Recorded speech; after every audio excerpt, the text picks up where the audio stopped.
பாகிஸ்தான் மற்றும் வங்கதேச அணிகளுக்கு இடையேயான இரண்டாவது டெஸ்ட் போட்டி நடைபெற்று வரும் நிலையில் வங்கதேசம் அணி நல்ல சிறப்பான ஆட்டத்தால் இரண்டாவது டெஸ்ட் போட்டியிலும் வெற்றி பெற்றும் தருவாயில் இருக்கிறது. இந்த சூழ்நிலையில் பாகிஸ்தான் டெஸ்ட் அணியின் தலைமை பயிற்சியாளர் ஜேசன் கில்லஸ்பி பாகிஸ்தான் அணியின் வெற்றி பெறுவதற்கான வாய்ப்புகள் குறித்து சில முக்கிய கருத்துக்களை கூறியிருக்கிறார். சொந்த மண்ணில் நடைபெறும் வங்கதேச அணிக்கு எதிரான 2 போட்டிகள் கொண்ட டெஸ்ட் தொடரில் முதல் போட்டியில் பாகிஸ்தான் அணி மோசமான தோல்வியை சந்தித்தது. இரண்டாவது போட்டியில் வெற்றி பெற வேண்டிய கட்டாயத்தால் களமிறங்கிய பாகிஸ்தான் முதல் இன்னிங்ஸில் 274 ரன்கள் குவித்தது.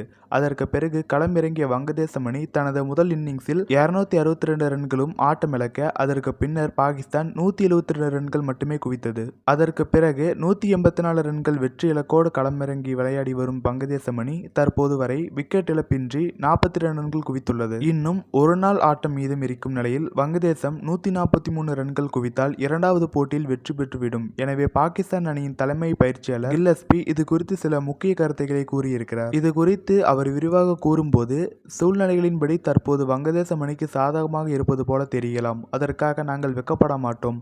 ஆனால் எப்போது தோல்வியடைந்து விடுவோம் என்று நினைத்து விளையாடுகிறோமோ அப்போதுதான் நாங்கள் தோற்றுவிட்டோம். நாங்கள் முதல் இன்னிங்ஸில் 26 ரன்களுக்கு 6 விக்கெட்டுகளை கைப்பற்றினோம். பந்து வீச்சில் நாங்கள் சிறப்பாக செயல்பட்டால் பெரிய தாக்கத்தை ஏற்படுத்த முடியும் என்று நாங்கள் அறிவோம். ஆனால் இரக்கமற்றவர்களாக இருப்பது, ஒழுக்கத்துடனும் உள்நோக்கத்துடனும் பந்து வீசுவது மிகவும் முக்கியம்.